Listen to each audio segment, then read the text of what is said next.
sejahtera buat kita semua.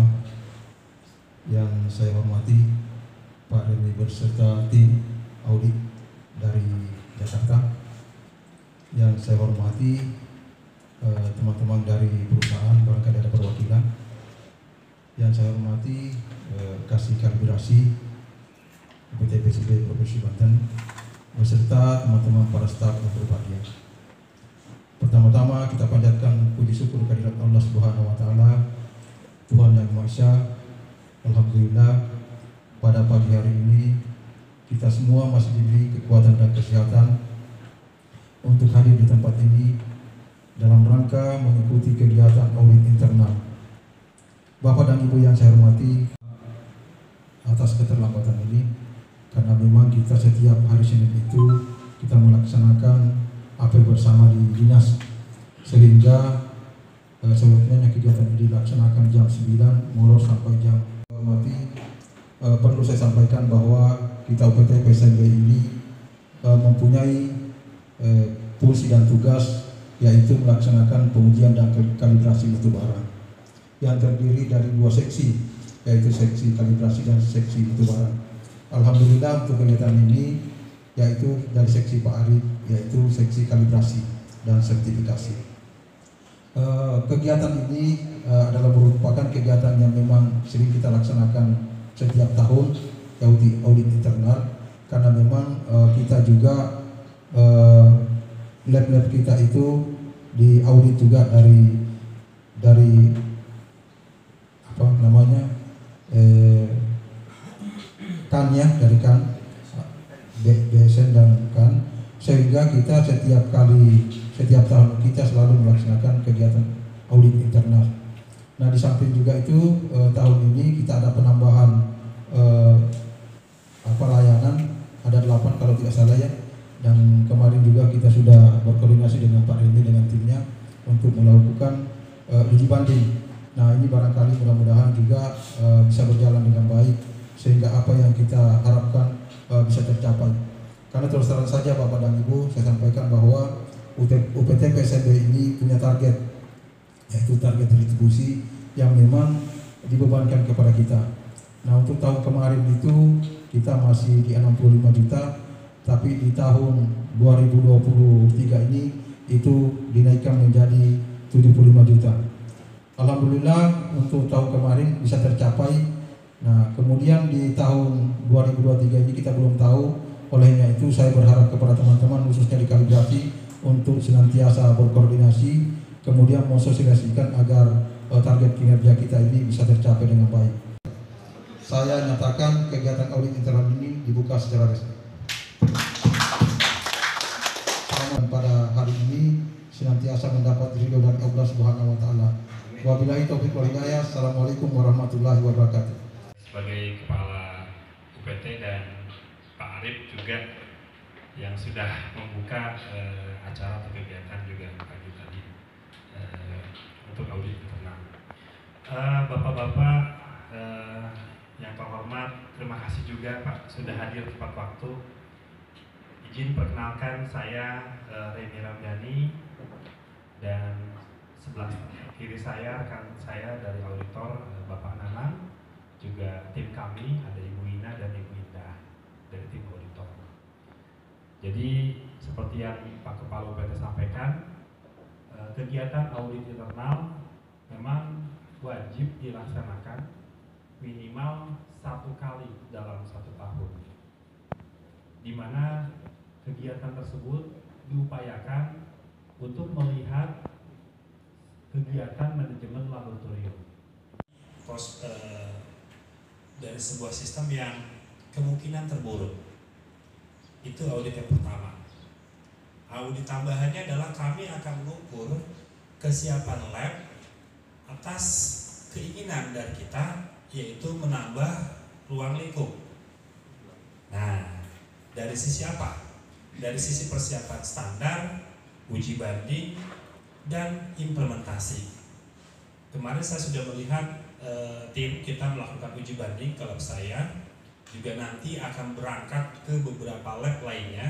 Izin Pak Kepala UPT nanti mungkin akan berangkat kembali ke lab di Tangerang dan juga di Bekasi untuk kegiatan uji banding. Dan itu real, itu berjalan. Nanti hasilnya inline, outlier kita harus terima. Jadi kami dari tim auditor akan mengukur kesiapan kita dalam persiapan penambahan ruang lingkup. Nanti kami akan terbitkan sebuah laporan hasil audit. Nah, kalau saya lihat kegiatan auditnya kan 4 hari. Nanti kami bekerja dalam 4 hari ini dalam beberapa sistem.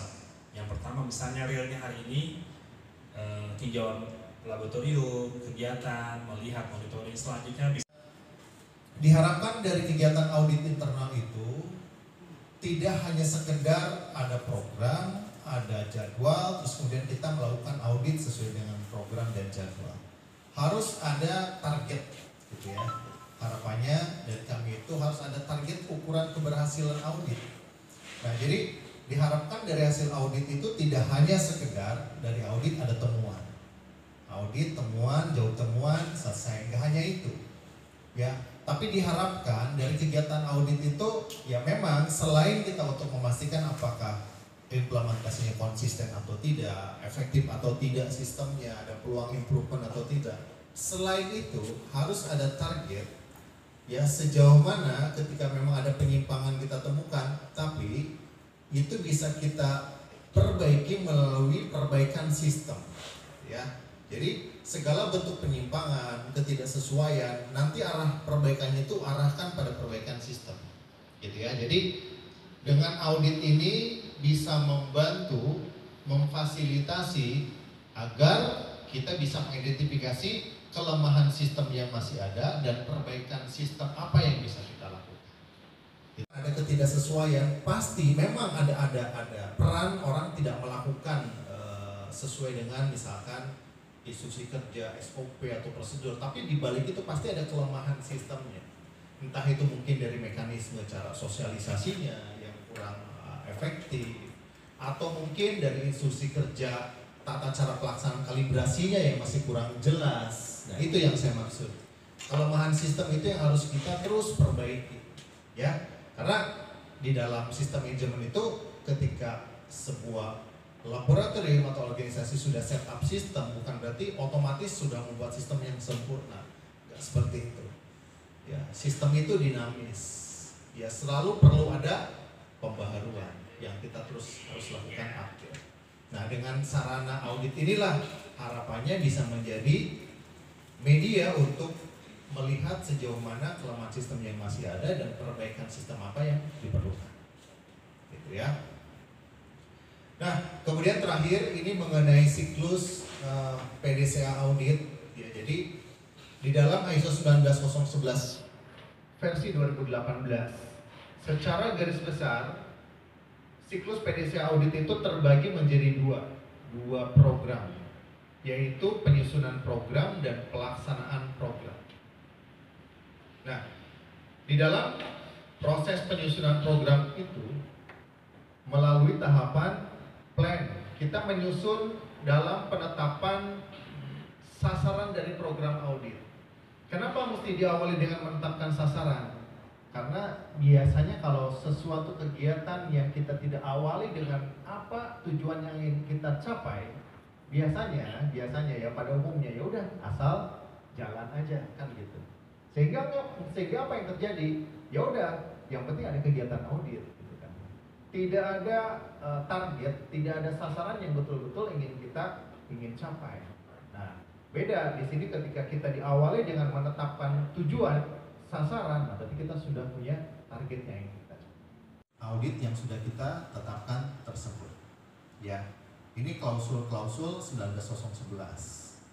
Nah, setelah kita tetapkan sasaran atau tujuannya apa dari program audit, terus kemudian kita identifikasi resiko dan peluang serta tindakan penanganannya, baru kita tetapkan program auditnya. Nah, setelah program audit selesai kita buat, baru kita pelaksanaan program. Jadi realisasi dari program yang sudah kita buat tersebut.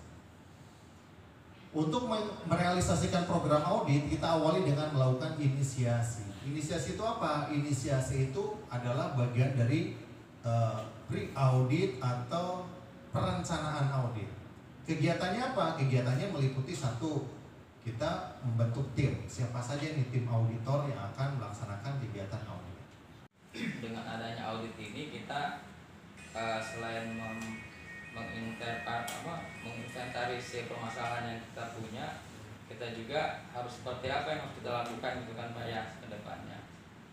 Nah, apakah dengan yang saya tanyakan, apakah dengan audit ini gitu, dengan melihat keterbatasan yang kita punya itu, apakah ada batasannya? Iya, tekanan dan kebanyakan gaya Pak. Makanya banyak tekanan. Memang bertahap Pak ya, kemampuan itu kan orang katanya nih banyak pengalaman nambah matang gitu Pak. Nah cuma mungkin untuk pengalaman ini baru saya coba ya beberapa kali gitu, mungkin alat juga kan tidak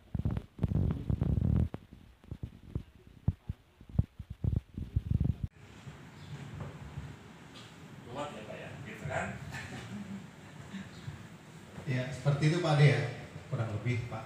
Jadi saya menegaskan sekali lagi, salah satu agenda kaji ulang manajemen itu kan ada di situ, salah satu agenda pembahasannya itu adalah untuk mereview sejauh mana ketersediaan sumber daya.